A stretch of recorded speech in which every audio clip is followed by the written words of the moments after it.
The ജേർണലിസ്റ്റിലേക്ക് യുദ്ധം 10ാം ദിവസത്തിലേക്ക് എത്തി നിൽക്കുമ്പോൾ അമേരിക്കയ്ക്കും ട്രംപിനുമെതിരെ പരമാവധി ആയുധങ്ങൾക്ക് മൂർച്ച കൂട്ടുന്ന ഇറാനെയാണ് നമുക്ക് കാണാൻ സാധിക്കുന്നത്. ഇറാനെ തകർത്തില്ലാതാക്കുമെന്ന വെല്ലുവിളി ഇടയ്ക്കിടെ ട്രംപ് പറയുന്നുണ്ട് എങ്കിലും പാകിസ്ഥാനെ ഉപയോഗിച്ച് ഇറാനുമായി ഒരു അനുനയ നീക്കത്തിന് ഇതേ ട്രംപ് ശ്രമിക്കുന്നുണ്ട് എന്ന റിപ്പോർട്ടുകൾ ഇന്ന് പുറത്തു വന്നു കഴിഞ്ഞു. അതായത് പാകിസ്ഥാൻ ഇറാനിയൻ പ്രതിനിധികളെ പാകിസ്ഥാനിലെത്തിച്ച് അവരുമായി 1ാം ഘട്ട ചർച്ച ആരംഭിച്ചു എന്നാണ് അന്താരാഷ്ട്ര വാർത്താ ഏജൻസികൾ റിപ്പോർട്ട് ചെയ്യുന്നത്. അതായത് ഒരു വശത്ത് ട്രംപ് ഇറാനെ ഇപ്പോൾ തീർക്കുമെന്നും ഇല്ലാതാക്കുമെന്നും ഒക്കെ പറഞ്ഞ് വെല്ലുവിളിക്കുമ്പോൾ മറുവശത്ത് ഇറാന്റെ പ്രത്യാക്രമണങ്ങളിൽ മനം മടുത്ത് ഭയന്ന് ലക്ഷ്യത്തിലെത്തുന്ന ഇറാനിയൻ മിസൈലുകളുടെ കൃത്യത കണ്ട് വിറച്ച് ഇറാനുമായി ഒരു സമവായത്തിനുള്ള പാതയും തുറക്കുന്നു എന്നുള്ള ഇരട്ടത്താപ്പിൽ പൊതിഞ്ഞ യാഥാർത്ഥ്യമാണ് നമ്മൾ കാണേണ്ടത്, മനസ്സിലാക്കേണ്ടത്. നോക്കാം, 10ാം ദിവസം കഴിഞ്ഞ് 11ാം ദിവസത്തിലേക്ക് യുദ്ധം പോകുമ്പോൾ എന്തൊക്കെയാണ് സംഭവിക്കാൻ പോകുന്നത് എന്ന്. അതിനു മുമ്പ് പ്രിയപ്പെട്ട പ്രേക്ഷകരെ ഒരു കാര്യം ഓർമ്മിപ്പിക്കുകയാണ്. ദ ജേർണലിസ്റ്റ് എന്ന് പറയുന്ന നമ്മുടെ ഈ ചാനലിൻ്റെ സബ്സ്ക്രൈബേഴ്സ് ആണോ നിങ്ങൾ ഇന്ന് ഒന്ന് പരിശോധിക്കുക. കാരണം ഒരുപാട് പേർക്ക് നോട്ടിഫിക്കേഷൻ മിസ്സാകുന്നു, കിട്ടുന്നില്ല എന്ന് പരാതിയുണ്ട്. ഒരുപാട് പേർ വാട്സപ്പിൽ ഇക്കാര്യം നമ്മളെ അറിയിച്ചിട്ടുണ്ട്. അതുകൊണ്ട് പറയുകയാണ്, യൂട്യൂബിലും ഫേസ്ബുക്കിലും നമ്മുടെ ചാനലിൻ്റെ നോട്ടിഫിക്കേഷനുകൾ കിട്ടാനായി നിങ്ങൾ ചാനൽ സബ്സ്ക്രൈബ് ചെയ്യുക, ഫോളോ ചെയ്യുക, പിന്തുടരുക. ഇപ്പോൾ നമുക്ക് നോക്കാനുള്ള ഏറ്റവും പ്രധാനപ്പെട്ട കാര്യം, റഷ്യയും ചൈനയും കൂടി ഇറാന് വലിയ പിന്തുണയുമായി രംഗത്തിറങ്ങി എന്ന തരത്തിലുള്ള ചില തെളിവുകൾ പുറത്തു ഉണ്ട് എന്ന വാർത്തയുടെ അടിസ്ഥാനമാണ്. നോക്കുക, ഇറാൻ യുദ്ധത്തിന്റെ 2ാം ഘട്ടത്തിൽ, അതായത് ഇപ്പോൾ തുടർന്നുകൊണ്ടിരിക്കുന്ന, വേണമെങ്കിൽ 3ാം ഘട്ടം എന്ന് വിശേഷിപ്പിക്കാവുന്ന ഈ ഘട്ടത്തിൽ അമേരിക്കയും ഇറാനും ഫെബ്രുവരി 28-ന് തുടങ്ങിയ യുദ്ധത്തെക്കാൾ തീവ്രമായ രീതിയിൽ ഈ യുദ്ധത്തെ കൊണ്ടുപോകാനുള്ള തയ്യാറെടുപ്പുകളിലാണ്. ഇറാനിലെങ്ങും അമേരിക്ക കനത്ത വ്യോമാക്രമണം നടത്തിക്കൊണ്ടിരിക്കുകയാണ് എന്നുള്ളതൊരു യാഥാർത്ഥ്യമാണ്. പക്ഷേ ഇറാൻ ശക്തവും കൃത്യവുമായ തിരിച്ചടികൾ ഒന്നൊന്നായി തുടർച്ചയായി കൊടുത്തുകൊണ്ടിരിക്കുന്നത് അമേരിക്കയ്ക്ക് വലിയ തിരിച്ചടിയാണ്. അറബ് മണ്ണിലെ അമേരിക്കൻ സൈനിക കേന്ദ്രങ്ങളിലേക്ക് തുടർച്ചയായി നടക്കുന്ന ആക്രമണങ്ങൾ അറബ് ജനതയെയും അറബ് രാഷ്ട്രങ്ങളെയും ചില്ലറയൊന്നുമല്ല ഭയപ്പെടുത്തുന്നത്. ആദ്യഘട്ട യുദ്ധത്തിൽ ഇറാനെ ആക്രമിക്കാൻ ഇസ്രായേൽ ഉണ്ടായിരുന്നു. പക്ഷേ ഇത്തവണ അജ്ഞാതമായ ചില കാരണങ്ങളാൽ ഇസ്രായേൽ രംഗത്തില്ല. അതിനുള്ള ഏറ്റവും പ്രധാനപ്പെട്ട കാരണം എന്താണെന്നറിയാമോ? ഇസ്രായേൽ പ്രധാനമന്ത്രി ബെഞ്ചമിൻ നെതന്യാഹു ഇത്രയും കാലം ചെയ്തു കൂട്ടിയതിനൊക്കെ അനുഭവിച്ചു കൊണ്ടിരിക്കുകയാണ്. ഒരു വശത്ത് തെരഞ്ഞെടുപ്പ് വരാൻ പോവുകയാണ്, ഇറാന്റെ വധഭീഷണി നിലനിൽക്കുകയാണ്, സ്വന്തം ഭാര്യയെയും മക്കളെയും സുരക്ഷ വർദ്ധിപ്പിച്ച് സംരക്ഷിക്കണമെന്ന് പറഞ്ഞ് സർക്കാരിനോട് അഭ്യർത്ഥിക്കുകയാണ്. ഒരു വശത്ത് നെതന്യാഹു താൻ പ്രധാനമന്ത്രി സ്ഥാനത്ത് നിന്ന് അപ്രത്യക്ഷനായേക്കുമെന്ന് പോലും, അല്ലെങ്കിൽ ആ പദവി തനിക്ക് നഷ്ടപ്പെട്ടേക്കുമെന്ന് പോലും നെതന്യാഹു ആശങ്കപ്പെടുന്നുവെന്ന് കൃത്യം ഒരാഴ്ച മുമ്പാണ് ഹാരറ്റ്സ് എന്ന മാധ്യമം ലോകത്തിന് മുന്നിൽ തുറന്നു പറഞ്ഞത്.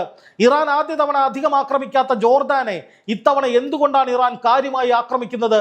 ജോർദാൻ എന്ന രാജ്യവുമായി ഇണക്കവും പിണക്കവും ഒക്കെ ഇറാന് പല ഘട്ടത്തിലും ഉണ്ടായിട്ടുണ്ട്. പക്ഷേ ഇപ്പോൾ ജോർദാനെ ഒരു വലിയ ശത്രുവായി തന്നെ ഇറാൻ കാണുന്നു എന്ന് തന്നെ പറയണം. കാരണം ഇനി അങ്ങോട്ട് ഇറാനെ ആക്രമിക്കാനുള്ള അമേരിക്കയുടെ അടുത്ത സ്റ്റെപ്പിൽ ഏറ്റവും അധികം അമേരിക്ക ഉപയോഗിക്കാൻ പോകുന്നത് ജോർദാനെ തന്നെയാണ് എന്ന് വേണം കരുതാൻ.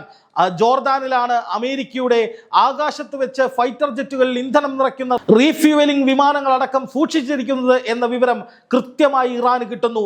അതനുസരിച്ച് ഈ വിമാനങ്ങൾ എവിടെ പാർക്ക് ചെയ്തിരിക്കുന്നു, എങ്ങനെയാണ് അത് കിടക്കുന്നത്, ഏത് ഭാഗത്ത് നിന്ന് ആക്രമിച്ചാൽ അത് തകർക്കാൻ കഴിയും തുടങ്ങിയ കാര്യങ്ങളൊക്കെ ഇറാൻ പഠിക്കുന്നു. അതിനുശേഷം തന്ത്രപരമായ ചില ആക്രമണങ്ങളിലൂടെ അമേരിക്കയുടെ വ്യോമ പ്രതിരോധ സംവിധാനങ്ങളെ പോലും തകർത്തെറിഞ്ഞുകൊണ്ട് അറബ് രാജ്യങ്ങൾക്ക് അമേരിക്ക നൽകുന്ന സുരക്ഷ എത്രത്തോളമാണ് എന്ന ചോദ്യം ഉയർത്തിക്കൊണ്ട് കൃത്യവും ശക്തവും വ്യക്തവുമായ കൃത്യതയോടെയുള്ള പ്രിസൈസ്ഡ് ആയിട്ടുള്ള അറ്റാക്ക് ഇറാൻ നടത്തുന്നു അമേരിക്കയിലേക്ക്. ഇതാണ് അമേരിക്ക ഇപ്പോൾ ഏറ്റവും കൂടുതൽ ആശങ്കപ്പെടുത്തുന്ന കാര്യം. ഇറാൻ നടത്തുന്ന ആക്രമണങ്ങളൊന്നും ലക്ഷ്യം കാണാതെ പോകുന്നില്ല. പല മിസൈലുകളെയും ഡ്രോണുകളെയും ഒക്കെ അമേരിക്കയുടെ വ്യോമ പ്രതിരോധ സംവിധാനങ്ങൾ തകർക്കുന്നു എന്നാണ് അമേരിക്ക അവകാശപ്പെടുന്നത്. അതിൽ ശരിയുണ്ടെങ്കിലും ഈ മിസൈലുകളൊക്കെ വരുന്ന ആ ഡയറക്ഷൻ അത് കൃത്യമായി തന്ത്രപ്രധാനമായ കേന്ദ്രങ്ങൾ മാത്രം ലക്ഷ്യമിട്ടുകൊണ്ടുള്ളതാണ്. കഴിഞ്ഞ ദിവസം കുവൈറ്റിലെ അവിടുത്തെ ഊർജ്ജ കേന്ദ്രമടക്കം തകർക്കുന്ന വിധത്തിൽ ഇറാൻ ഒരു ആക്രമണം നടത്തി. എങ്ങനെയാണ് അത്രയും കൃത്യതയോടുകൂടി ആ കേന്ദ്രം മാത്രം തകർത്തുകൊണ്ട് ഒരു ആക്രമണം ഇറാൻ നടത്തിയത്? ആ ചോദ്യത്തിനുള്ള വലിയ ഉത്തരമാണ് ഇറാന് പിന്നിൽ ഒരു വലിയ ബാക്കപ്പ് ഉണ്ടായിരിക്കുന്നു. ഇറാന് കൃത്യതയോടെ ആക്രമണങ്ങൾ നടത്താൻ വേണ്ടിയിട്ടുള്ള കൃത്യമായ സംവിധാനങ്ങൾ അണിനിരന്നിരിക്കുന്നു. അല്ലെങ്കിൽ 84% തകർക്കപ്പെട്ടു എന്ന് അമേരിക്ക അവകാശപ്പെടുന്ന ഇറാൻ എങ്ങനെയാണ് യാതൊരു പിന്തുണയുമില്ലാതെ ഈ വിധത്തിൽ ആക്രമണങ്ങൾ നടത്തുന്നത്? അത് വലിയൊരു ചോദ്യമാണ്. അതിനുള്ള ഉത്തരമാണ് ഇപ്പോൾ റഷ്യയും അതുപോലെ തന്നെ ചൈനയും പല വിധത്തിൽ, പല തരത്തിൽ, പല രൂപത്തിൽ, പല ഭാവത്തിൽ ഇറാനെ സഹായിക്കുന്നുണ്ടോ എന്ന ചോദ്യത്തിന് പിന്നിൽ ശക്തമായി ഉയരുന്ന ചേതോവികാരം. ഇറാനിൽ നിരവധി ബോംബുകൾ അമേരിക്കൻ വിമാനങ്ങൾ വർഷിക്കുന്നുണ്ട്. അതുകൊണ്ട് ജോർദാനിൽ അമേരിക്കൻ താവളങ്ങളെ ഇറാൻ ആക്രമിക്കുന്നു. അതുകൊണ്ടാണ് കഴിഞ്ഞ ദിവസം ജോർദാനിലെ ഏറ്റവും പ്രധാനപ്പെട്ട എയർബേസിൽ ഇറാൻ മിസൈൽ ഇട്ടത്. ആ ആക്രമണമാണ് ഇതിലെ ഏറ്റവും പ്രധാനപ്പെട്ട ഒരു ഹിന്റ്. അതായത് ഇറാന് പിന്നിൽ ബാഹ്യശക്തികളുടെ വലിയ പിന്തുണയുണ്ട് എന്ന ഹിന്റ് ഈ ആക്രമണത്തോടു കൂടിയാണ് ലോകം ചിന്തിക്കാൻ തുടങ്ങുന്നത്. കാര്യം, ഇറാൻ അമേരിക്കയെ ആക്രമിക്കുന്നു, അമേരിക്ക ഇറാനെ ആക്രമിക്കുന്നു, അമേരിക്കൻ സൈനിക കേന്ദ്രങ്ങളിൽ തിരിച്ചടി നടത്തുന്നു എന്നത് പുതിയ കാര്യമൊന്നുമല്ല. പക്ഷേ അമേരിക്കയിൽ നിന്ന് ആയിരക്കണക്കിന് കിലോമീറ്ററുകൾ അപ്പുറത്തുള്ള യുദ്ധത്തിൽ ഇതുവരെ 18 അമേരിക്കൻ സൈനികർ കൊല്ലപ്പെട്ടു എന്നത് അമേരിക്കയെ സംബന്ധിച്ചിടത്തോളം വളരെ ഗൗരവതരമായ കാര്യമാണ്. അതിനുകൂടി ചേർത്താണ് ഇപ്പോൾ പകരം ചോദിക്കുന്നത് എന്ന് ട്രംപ് പറയണമെങ്കിൽ ഓരോ സൈനികന്റെയും ജീവൻ നഷ്ടമായ രീതി ട്രംപിനെ അത്രത്തോളം ഞെട്ടിച്ചിട്ടുണ്ട് എന്ന് വേണം കരുതാൻ. അതായത് ഒരൊറ്റ സൈനികന്റെ ജീവൻ പോലും നഷ്ടപ്പെടില്ല എന്ന ഉറപ്പിന്റെ പുറത്ത് തുടങ്ങിയ യുദ്ധത്തിൽ എല്ലാ തടസ്സങ്ങളെയും ഭേദിച്ചുകൊണ്ട്, എല്ലാ സംരക്ഷണങ്ങളെയും ഭേദിച്ചുകൊണ്ട് ഇറാന്റെ മിസൈലുകൾ പാഞ്ഞു വന്ന് ഇത്രയും സൈനികരുടെ ജീവൻ എടുക്കണമെങ്കിൽ, ഇത്രയും അമേരിക്കൻ കേന്ദ്രങ്ങൾ തച്ചു തകർക്കണമെങ്കിൽ കാര്യമായ സഹായങ്ങൾ, ഇന്റലിജൻസ് നെറ്റ്വർക്ക്, കമ്മ്യൂണിക്കേഷൻ നെറ്റ്വർക്ക് തുടങ്ങി പലതും ഇറാൻ ഉണ്ട് എന്ന് തന്നെ വേണം കരുതാൻ. അപ്പോഴാണ് ട്രംപ് ചിന്തിക്കുന്നത്, ഇത്രയും സൈനിക കേന്ദ്രങ്ങൾ ഞങ്ങൾ തകർത്തു, ഇറാന്റെ കമ്മ്യൂണിക്കേഷൻ ടവറുകൾ തകർത്തു, ഇറാന്റെ റഡാർ സെന്ററുകൾ തകർത്തു, ഇറാന്റെ കമാൻഡിംഗ് സെന്ററുകൾ, മിസൈൽ ലോഞ്ചിങ് പാഡുകൾ എല്ലാം തകർത്തു. പിന്നെ എങ്ങനെയാണ് ഇറാൻ ഇത്രയും പ്രിസൈസ്ഡ് ആയിട്ടുള്ള അറ്റാക്കുകൾ, കൃത്യതയോടുകൂടിയുള്ള ആക്രമണങ്ങൾ നടത്തുന്നത് എന്നതൊരു വലിയ ചോദ്യമാണ്. ആ ചോദ്യത്തിനുള്ള ഉത്തരത്തിലാണ് ഞാൻ നേരത്തെ പറഞ്ഞ റഷ്യയുടെയും ചൈനയുടെയും സാന്നിധ്യം വീണ്ടും വീണ്ടും വീണ്ടും ചർച്ച ചെയ്യപ്പെടുന്നത് എന്നുള്ളതാണ് ഏറ്റവും പ്രധാനപ്പെട്ട വസ്തുത. അമേരിക്കൻ സൈന്യത്തെ ലക്ഷ്യമിട്ടുള്ള ഇറാന്റെ തുടർച്ചയായ മിസൈൽ ആക്രമണങ്ങളുടെ കൃത്യത അത് ഇപ്പോൾ ഒരു വലിയ വിഷയം തന്നെയാണ്. വിദേശ രാജ്യങ്ങളുടെ സഹായം ലഭിക്കുന്നുണ്ടോ എന്ന സംശയം പല മാധ്യമങ്ങളും ഉയർത്തുന്നതിനിടെ അങ്ങനെ ഒരു വിദേശ രാജ്യം സഹായിക്കണമെങ്കിൽ അതേതായിരിക്കും ആ രാജ്യം എന്ന ചോദ്യവും സബ്ബായിട്ട് വരുന്നുണ്ട്. ആ ചോദ്യത്തിനുള്ള ഉത്തരമാണ് റഷ്യ എന്ന പേര് ആദ്യം ചർച്ച ചെയ്യാനുള്ള പ്രധാനപ്പെട്ട കാരണം. ഇപ്പോഴും റഷ്യയും ചൈനയും ഇറാനെ സഹായിക്കുന്നുണ്ട് കൈയച്ച് എന്നതിന് ഔദ്യോഗിക സ്ഥിരീകരണമൊന്നുമില്ല. ആദ്യമേ പറയട്ടെ, ഒരു സ്ഥിരീകരണവുമില്ല. പക്ഷേ അതിനുള്ള സാധ്യതകൾ തള്ളിക്കളയാൻ കഴിയില്ല. തന്ത്രപ്രധാന ലക്ഷ്യങ്ങളിൽ കൃത്യതയോടെ പ്രഹരിക്കാൻ ഇറാനെ ചൈനയോ റഷ്യയോ അല്ലാതെ ആര് സഹായിക്കാനാണ് എന്ന ചോദ്യത്തിന് എന്തെങ്കിലും ഉത്തരമുണ്ടോ? അമേരിക്കൻ പ്രസിഡന്റ് ഡൊണാൾഡ് ട്രംപിന്റെ വാക്കുകൾ കടമെടുക്കുകയാണെങ്കിൽ ഇറാന്റെ സകല സൈനിക സന്നാഹങ്ങളും ഏതാണ്ട് 84% തകർന്നു കഴിഞ്ഞിരിക്കുന്നു. പിന്നെ എങ്ങനെ ഇത് ചെയ്യും? അവിടെയാണ് ഈ പറയുന്ന മറ്റു ശക്തികളുടെ സഹായം എന്ന ആ ഒരു കാര്യം ഇരിക്കുന്നത്. അതിവേഗത്തിൽ സഞ്ചരിക്കുന്ന മിസൈലുകൾ ലക്ഷ്യത്തിലെത്തിക്കാനുള്ള സാങ്കേതിക മികവ് ഇറാൻ വർദ്ധിപ്പിച്ചതായി US ഉദ്യോഗസ്ഥരെ ഉദ്ധരിച്ച് അമേരിക്കൻ മാധ്യമമായ വാൾ സ്ട്രീറ്റ് ജേണൽ റിപ്പോർട്ട് ചെയ്യുക കൂടി ചെയ്തിട്ടുണ്ട്. അവിടെയാണ് ഇതിൽ ഏറ്റവും വലിയ ട്വിസ്റ്റ്. ഈ ഇറാന്റെ മികവിന് പിന്നിൽ ചൈനയിൽ നിന്നോ റഷ്യയിൽ നിന്നോ ഉള്ള സഹായമാണ് എന്ന സംശയവും വാൾ സ്ട്രീറ്റ് ജേണൽ തന്നെ പുറത്തുവിട്ടിരിക്കുകയാണ്. ജോർദാനിലെ US താവളത്തിൽ ഇറാൻ സൈന്യം 2 ബാലിസ്റ്റിക് മിസൈലുകൾ മാത്രമാണ് അയച്ചത്. അത് വെച്ചാണ് ഇത്രയും വലിയ നാശനഷ്ടവും ഇത്രയും മരണങ്ങളും ഉണ്ടാക്കിയത്. അതിന് കാരണം ആ മിസൈലുകളുടെ കൃത്യതയും റഡാറുകളുടെയും മിസൈൽ പ്രതിരോധ സംവിധാനങ്ങളെയും കബളിപ്പിച്ച് ലക്ഷ്യങ്ങളിൽ പതിക്കാനുള്ള അവയുടെ കഴിവുമാണ്. പറക്കുന്നതിനിടയിൽ ഗതിമാറി എല്ലാവരെയും കബളിപ്പിച്ച് മുന്നോട്ട് പോകാൻ ശേഷിയുള്ള അതിവേഗ ബാലിസ്റ്റിക് മിസൈലുകളാണ് ഇറാൻ പ്രയോഗിച്ചിരിക്കുന്നത്. ഇത് ഇറാൻ ഈ യുദ്ധരംഗങ്ങളിൽ ഇതുവരെ അങ്ങനെ പ്രയോഗിക്കാത്ത ഒരു തരം മിസൈലുകളാണ്. ഒന്നുകിൽ ഇറാന്റെ 100 കണക്കിന് വരുന്ന മിസൈൽ സിറ്റികളിൽ ഒന്നിൽ സൂക്ഷിച്ചു വെച്ചിരിക്കുന്ന ആ വജ്രായുധം കണക്ക് ഇറാൻ പ്രയോഗിക്കാൻ മാറ്റിവെച്ചിരിക്കുന്ന മിസൈലുകൾ അവർ പുറത്തെടുത്തു, അത് കൃത്യമായി പ്രയോഗിച്ചു. അല്ലെങ്കിൽ റഷ്യയുടെ സാങ്കേതിക സഹായത്തോടുകൂടി ചൈനയുടെ സാങ്കേതിക സഹായത്തോടുകൂടി ഒട്ടനവധി വൈവിധ്യകരങ്ങളായ മിസൈലുകൾ ഇറാൻ സൂക്ഷിച്ചിട്ടുണ്ട്, ഇറാനിൽ എത്തിക്കപ്പെട്ടിട്ടുണ്ട്.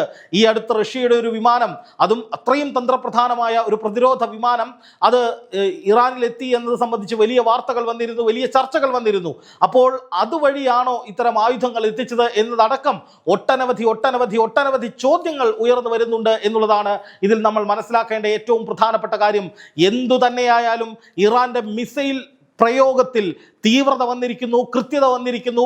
അത് അമേരിക്കൻ പ്രതിരോധ സംവിധാനം കബളിപ്പിക്കാൻ വളരെ വളരെ മികച്ചതായി മാറിയിരിക്കുന്നു എന്നുള്ളതാണ് ഏറ്റവും പ്രധാനപ്പെട്ട കാര്യം. ഇനി ഈ മിസൈലുകളുടെ ജോർദാനിലേക്കുള്ള പ്രയോഗങ്ങളുമായി ബന്ധപ്പെട്ട് വന്ന വാർത്തയുടെ തർജ്ജമ നോക്കാം. ഇറാൻ ജോർദാനിലേക്ക് അയച്ച 3 ബാലിസ്റ്റിക് മിസൈലുകൾക്ക് അമേരിക്കൻ വ്യോമ പ്രതിരോധ സംവിധാനങ്ങളെ മറികടന്ന് മുന്നേറാൻ സാധിച്ചു എന്ന് റിപ്പോർട്ടിൽ പറയുന്നുണ്ട്. ആദ്യത്തെ മിസൈലിനെ പ്രതിരോധിച്ചെങ്കിലും അവശിഷ്ടങ്ങൾ സൈനിക ബേസിൽ പതിക്കുകയായിരുന്നു. സൈനികർ ബങ്കറുകളിൽ കയറി സ്വയം രക്ഷപ്പെട്ട സാഹചര്യം അവിടെ ഉണ്ടായി. പക്ഷെ ചിലർക്ക് പരിക്കേറ്റു. രണ്ടാമത്തെ മിസൈൽ ആളൊഴിഞ്ഞ വിമാന ഹാങ്കറിൽ പതിച്ചു. വിമാനങ്ങൾ സൂക്ഷിക്കുന്ന പാർക്ക് ചെയ്യുന്ന സ്ഥലമാണ്, അവിടെ നാശനഷ്ടങ്ങൾ ഉണ്ടായി. മൂന്നാമത്തെ മിസൈൽ വീണത് വ്യോമ പ്രതിരോധ സേനാംഗങ്ങൾ വിശ്രമിക്കുകയായിരുന്ന പാർപ്പിട യൂണിറ്റുകളിലായിരുന്നു. ഇതിലാണ് 2 അമേരിക്കൻ സൈനികർ മരിച്ചത്. അതായത് ട്രംപിന് അമേരിക്കയ്ക്ക് വലിയ പ്രഹരമേൽപ്പിക്കുന്ന തരത്തിലുള്ള ശക്തവും കൃത്യതയാർന്നതുമായ ആക്രമണമാണ് ഇറാൻ നടത്തിയത് മിസൈൽ വഴി എന്ന് അതിലൂടെ വ്യക്തമാണ്. ഏതാണ്ട് 2.2 ബില്യൺ മുതൽ 6 ബില്യൺ വരെ ഡോളറാണ് ഇപ്പോൾ അമേരിക്കയ്ക്ക് ഇത്തരത്തിൽ നഷ്ടമായിരിക്കുന്നത് ഈ ആക്രമണത്തിലൂടെ എന്നാണ് വാൾസ്ട്രീറ്റ് ജേണലിന്റെ കണക്കുകൾ പറയുന്നത്. എന്തായാലും ഇത്തരം ആക്രമണങ്ങൾ നിരന്തരമായി നടത്തുകയും വിജയിക്കുകയും ചെയ്യുന്ന ഇറാന് പിന്നിൽ വലിയൊരു സന്നാഹം തന്നെയുണ്ട്. അത് വെറുതെ പറയുന്നതല്ല എന്നതിലേക്കാണ് ഈ കണക്കുകളും വിവരങ്ങളും വിരൽ ചൂണ്ടുന്നത് എന്നത് വളരെ പ്രധാനപ്പെട്ട കാര്യമാണ്. ബഹ്റൈനിലെ നേവൽ സപ്പോർട്ട് കമാൻഡ് ആസ്ഥാനത്ത് സാറ്റലൈറ്റ് ആശയവിനിമയ ടെർമിനലുകൾക്ക് ചുറ്റുമുള്ള 10ലധികം കെട്ടിടങ്ങൾ, ആ ടെർമിനൽ തുടങ്ങിയവയൊക്കെ തകർത്തിട്ടുണ്ട്. ഉപഗ്രഹങ്ങൾ ഇത് സ്ഥിരീകരിക്കുന്നുണ്ട്. ഇവയുടെ പുനരുദ്ധാരണ ചെലവ് മാത്രം $400 ദശലക്ഷം മുകളിൽ വരുമെന്നാണ് പുറത്തു വരുന്ന വിവരം. ഇവിടെയും കൃത്യമായിട്ടുള്ള പ്ലാനിംഗ് ഉണ്ടായിരുന്നു, കൃത്യതയോടുകൂടിയുള്ള ആക്രമണങ്ങൾ ഉണ്ടായിരുന്നു. അതായത് വലിയ തോതിലുള്ള കൃത്യത ഇറാന് വന്നിട്ടുണ്ട്. മിസൈൽ പ്രയോഗങ്ങളൊക്കെ, അതായത് അമേരിക്കയുടെ തന്ത്രപ്രധാനമായ കേന്ദ്രങ്ങളിലേക്കൊക്കെയുള്ള മിസൈൽ ആക്രമണങ്ങൾ ലക്ഷ്യം കാണുന്നുണ്ട്. അതുപോലെ തന്നെ കുവൈറ്റ് ഉൾപ്പെടെയുള്ള പ്രദേശങ്ങളിലേക്ക് നടത്തുന്ന മിസൈൽ ആക്രമണങ്ങളും ലക്ഷ്യം കാണുന്നുണ്ട്. അപ്പോൾ എങ്ങനെയാണ് അമേരിക്കയുടെ പ്രതിരോധ സംവിധാനങ്ങളെയൊക്കെ അതിജീവിച്ചുകൊണ്ട് ഇത്തരം ആക്രമണങ്ങൾ നടക്കുന്നത് എന്ന ചോദ്യത്തിന്റെ ഉത്തരമായി തന്നെയാണ് ആ റഷ്യയുടെയും ചൈനയുടെയും അദൃശ്യ സാന്നിധ്യം നമ്മൾ കാണേണ്ടത്. അതുപോലെ തന്നെ മിസൈലിന്റെ ദിശ നോക്കി അമേരിക്കയുടെ MQ ഡ്രോൺ പോലുള്ളവ തിരിച്ചയക്കുമ്പോഴേക്കും അതിനെ തകർക്കുകയാണ് ഇറാൻ. അതുപോലെ തന്നെ ഇറാന്റെ മിസൈൽ ലോഞ്ചറുകൾ തകർക്കാൻ വേണ്ടി ശ്രമിക്കുമ്പോൾ പെട്ടെന്ന് അവ അപ്രത്യക്ഷമാകുന്ന സാഹചര്യമുണ്ട്. അമേരിക്കൻ നിരീക്ഷണ ഡ്രോണുകൾക്ക് കാണാൻ കഴിയാത്ത തരത്തിൽ പലയിടത്തും ഈ പറയുന്ന ഡ്രോണുകളും ആയുധങ്ങളും ഒളിപ്പിച്ചു വെക്കാൻ ഇറാന് സാധിക്കുന്നുണ്ട്.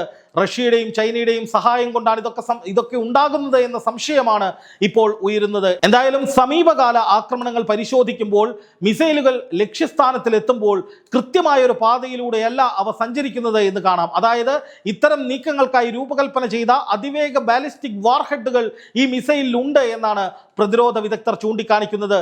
ഈ സഞ്ചാരപാത, അതായത് എല്ലാവരെയും ചുറ്റിക്കുന്ന വട്ടം കറക്കുന്ന ഒരേ ഡയറക്ഷനിലല്ലാതെ പല വശങ്ങളിലൂടെ കറങ്ങിത്തിരിഞ്ഞു പോകുന്ന മിസൈലുകളുടെ സഞ്ചാരപാത റഡാറുകളെ ആശയക്കുഴപ്പത്തിലാക്കുകയും ഈ മിസൈലുകളെ തകർക്കാനുള്ള സിഗ്നല് ഇന്റർസെപ്റ്ററുകൾക്ക് ലഭിക്കാതിരിക്കുകയും ചെയ്യുന്ന സാഹചര്യം ഉണ്ടാക്കും. അതുവഴിയാണ് ഇറാൻ തന്ത്രപരമായ ആക്രമണങ്ങൾ എക്സിക്യൂട്ട് ചെയ്ത് അത് ലക്ഷ്യത്തിലെത്തിക്കുന്നത്. ഈ സമീപകാലത്തൊന്നും ഇറാൻ ചെയ്യാത്ത തരത്തിലുള്ള അത്യാധുനികമായ ഇടപെടലുകൾ, തന്ത്രങ്ങൾ ഉപയോഗിക്കുന്നു. അതുതന്നെയാണ് ഇപ്പോൾ വാൾസ്ട്രീറ്റ് ജേണലും റിപ്പോർട്ടായി പുറത്തുവിട്ടിരിക്കുന്നത്. തീർന്നില്ല, അമേരിക്കൻ ഇന്റലിജൻസ് ഇറാന്റെ ഈ സക്സസ്ഫുൾ ആയിട്ടുള്ള മിസൈൽ ആക്രമണങ്ങൾ എങ്ങനെ നടക്കുന്നു എന്നതിനെക്കുറിച്ച് പരിശോധിക്കുന്നതായും ഈ റിപ്പോർട്ടിൽ വ്യക്തമാക്കുന്നുണ്ട്. എന്തായാലും ഇറാൻ കൂടുതൽ ശക്തമായി തന്നെ ആക്രമിക്കുകയാണ്, അമേരിക്കയെ വട്ടം കറക്കുകയാണ്, വലിയ നാശനഷ്ടങ്ങൾ ഉണ്ടാക്കുകയാണ്. ഇതൊന്നും സമാനതകളില്ലാത്തതാണ് എന്നിടത്താണ് ഇറാൻ ഒറ്റയ്ക്കല്ല എന്ന സംശയത്തിന് ആക്കം കൂടുന്നത്. ഇറാൻ പ്രയോഗിക്കുന്ന ഇത്തരം സാങ്കേതിക വിദ്യ നിലവിൽ ഇറാനെ സഹായിക്കാൻ കഴിയുന്ന രാജ്യങ്ങൾ പരിശോധിക്കുമ്പോൾ ചൈനയ്ക്കും റഷ്യയ്ക്കും സമാനമായ സാങ്കേതിക വിദ്യ ഉണ്ട് എന്ന് അമേരിക്കൻ ഉദ്യോഗസ്ഥർ തന്നെ ചൂണ്ടിക്കാട്ടുന്നതായി ഈ റിപ്പോർട്ടുകളിൽ ചൂണ്ടിക്കാണിക്കുന്നുണ്ട്. ചൈനയും റഷ്യയും ഉപഗ്രഹ സാറ്റലൈറ്റുകൾ വഴി ശേഖരിക്കുന്ന കൃത്യമായ വിവരങ്ങൾ ഇറാന് നൽകുന്നുവെന്ന് ആദ്യഘട്ട യുദ്ധസമയത്ത് തന്നെ റിപ്പോർട്ടുകൾ വന്നതാണ്. ഈ ഇലക്ട്രോണിക് ഡാറ്റയിലൂടെ കൃത്യമായി അമേരിക്കയുടെ നീക്കങ്ങൾ കണ്ടെത്താനും ലക്ഷ്യസ്ഥാനങ്ങൾ തകർക്കാനും ഇറാൻ സേനയ്ക്ക് കഴിയാവുന്നതാണ്, ചെയ്യാവുന്നതാണ്. ഈ വിവരങ്ങൾ ഹൂത്തികളിലേക്കും എത്തുന്നുണ്ടോ, ചെങ്കടൽ ബ്ലോക്ക് ചെയ്യുന്നതടക്കമുള്ള നടപടികളിലേക്ക് അവർ പോകുന്നതിന് ഈ ബാക്കപ്പ് കിട്ടുന്നുണ്ടോ എന്ന ചോദ്യവും ശക്തമായി ഉയരുകയാണ്. ചൈനീസ് ബഹിരാകാശ വ്യോമയാന കമ്പനികൾ നിർമ്മിച്ച നിരവധി ഭൗമ നിരീക്ഷണ ഉപഗ്രഹങ്ങൾ ഇറാൻ രഹസ്യമായി സ്വന്തമാക്കിയിട്ടുണ്ട് എന്ന മുൻ റിപ്പോർട്ടുകളും ഇതോടൊപ്പം ചേർത്ത് വായിക്കേണ്ടതുണ്ട്. US സൈനിക താവളങ്ങളുടെ ഭൂപടം തയ്യാറാക്കാനുള്ള ഉപഗ്രഹ നിരീക്ഷണ സൗകര്യം ഇതിലൂടെ IRGCക്ക് ലഭിച്ചു എന്ന് അമേരിക്ക വിശ്വസിക്കുന്നുണ്ട് എന്ന റിപ്പോർട്ടുകളും ഇതോടൊപ്പം ചേർത്ത് വായിക്കണം. അത്തരത്തിൽ എന്തൊക്കെ തിരിമറികൾ നടത്തിയാലും ഏതൊക്കെ തരത്തിൽ മൂടിവെക്കപ്പെട്ടാലും അമേരിക്കയെ ട്രാക്ക് ചെയ്ത് മുന്നോട്ട് പോകാൻ ചൈനയുടെയും റഷ്യയുടെയും സഹായത്തോടെ ഇറാന് സാധിക്കുന്നു എന്ന് വേണം ഇതിൻ്റെയൊക്കെ ആകത്തുകയായി കരുതാൻ. ഒരുപക്ഷെ റഡാറുകളും മറ്റ് എല്ലാ സിഗ്നലുകളും ഓഫ് ചെയ്തുകൊണ്ട് ഹോർമുസ് കടലിടുക്കിലൂടെ രഹസ്യമായി, അതീവ രഹസ്യമായി കടന്നു പോകാൻ ശ്രമിക്കുന്ന കപ്പലുകളെ തെരഞ്ഞുപിടിച്ച് പിന്തുടർന്ന് ഇറാൻ ആക്രമിച്ച് ഭസ്മമാക്കി കളയുന്നതിന് പിന്നിലും ഇതേ രഹസ്യ പിന്തുണയും ബാക്കപ്പും തന്നെ ആയിരിക്കുമെന്ന് കരുതേണ്ടി വരും. അങ്ങനെയാണെങ്കിൽ ഇതൊരു മേഖലാ യുദ്ധത്തിൻ്റെ എന്നല്ല, ഒരു മഹായുദ്ധത്തിൻ്റെ സ്വഭാവത്തിലേക്ക് മാറുകയാണ് എന്ന് നിസ്സംശയം പറയാം. കാരണം അമേരിക്ക നാറ്റോ സഖ്യത്തിൻ്റെ പിന്തുണയോടുകൂടി ഏത് നിമിഷവും ഹോർമുസിൽ ഒരു കടന്നാക്രമണത്തിന് പിടിച്ചെടുക്കലിന് തയ്യാറാകുന്നു എന്ന റിപ്പോർട്ടുകൾ വരുന്നു. മറുവശത്ത് ഇറാനൊപ്പം റഷ്യയും ചൈനയും ഈ നിലയിൽ തന്നെ യുദ്ധത്തിൽ പിന്തുണച്ചാൽ രണ്ട് ചേരികളായി തിരിഞ്ഞുകൊണ്ടുള്ള യുദ്ധത്തിനായിരിക്കും, കൂടുതൽ പ്രഹരശേഷിയുള്ള മഹായുദ്ധത്തിൻ്റെ സ്വഭാവം എല്ലാം കാണിക്കുന്ന ഒരു വലിയ യുദ്ധത്തിനായിരിക്കും നമ്മൾ സാക്ഷ്യം വഹിക്കേണ്ടി വരിക.